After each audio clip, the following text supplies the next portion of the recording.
This is possibly the single worst idea I have ever heard, and I'm not even being hyperbolic. This is insane. This is crazy. Machine Gun Kelly wants to play Link in Nintendo's live-action The Legend of Zelda movie. Now, I obviously don't think this is a reality. I don't think this is possible. And then you would fall back on, well, it is Hollywood, but Nintendo is involved in the project, heavily involved in the project. So that does take away the idea that this could be a realistic possibility. It's not a realistic possibility, but it is a horrible idea in every way, shape, or form that you could possibly imagine. And the reason I wanted to talk about this is to prove that it's not really about race and gender and all of that. It's about horrible casting that does no justice to the character. And I even commented on this post, and I said, I would rather have a black and gay Link at this point. And I would. Machine Gun Kelly would be the worst casting in the history of existence. I can't think of a worse casting decision than this. This would take it to a whole new level. But it does open up a bigger discussion about why a Legend of Zelda movie is such a tough sell, because Link is iconic, and there's been so many interpretations of Link out there.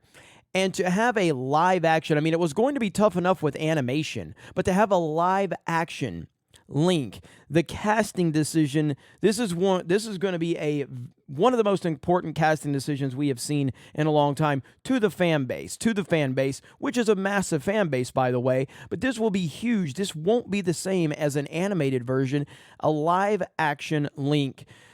This is going to be a very tough sell, and this does really bring more attention onto that. But in terms of Machine Gun Kelly, there are very few people that I find more cringe than him. Even someone like Ninja, who I find to be incredibly cringe. I think Ninja seems like the coolest person on the planet compared to somebody like Machine Gun Kelly. This would just be one of the worst things you would ever imagine in the history of existence, and thank goodness that there's literally no chance it would happen. You got this article on GameSpot that kind of covers it. Machine Gun Kelly wants to play Link in The Legend of Zelda. Nintendo and Sony have teamed up to produce a Legend of Zelda live-action movie, and one of the biggest questions about the movie is who will play Link and Zelda. We still don't know, but now Machine Gun Kelly has put his name into the mix for Link. During his Instagram story, it says that Kelly made his case. If I don't play Link, we have a problem. Kelly, who is also an actor, is a big fan of the Zelda series. He dressed up as Link in his Halloween 2022 with fiancée Megan Fox in costume as Zelda. His real name is Colson Baker, and he has appeared in movies like Bird Box and The Dirt. So yeah, there's just no chance in hell, man. There's no chance in hell that this would happen, but it does open up the bigger question. Who is going to play Link?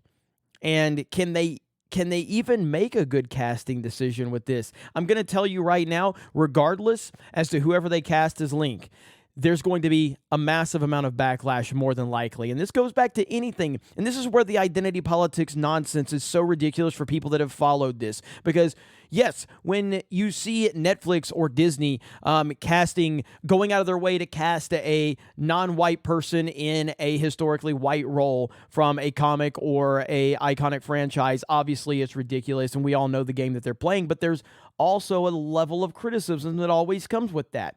And whenever that criticism happens, you hear all of these people that know nothing about nerd culture or geek culture, and they want to say, look at all these racists, look at all these sexists, and it's like, no, this is literally how fandom works, you fucking idiot. I'll go back to Hugh Jackman when he was cast as Wolverine. Massive amount of criticism. I was one of them, because Hugh Jackman didn't really look like Wolverine. He was more tall and slender, and he was an unknown. No one knew who he was. Now, he ultimately proved everyone wrong. He was a fantastic Wolverine and still is that icon to this day. But people are always going to be hypersensitive to that, and rightfully so, because that is fandom, that is passion. Heath Ledger's Joker, Ben Affleck's Batman. The list goes on and on. You can find all of these casting decisions that people were dismissive of when they happened, and then ultimately, in certain cases like the ones I just mentioned, people proved everyone's criticisms wrong. But that's how it goes. So whoever does get cast as Link, just be prepared for an avalanche of criticism, because that's what fandom is all about. You guys have a great day. Thank you very much for checking out this video, and we will talk to you later.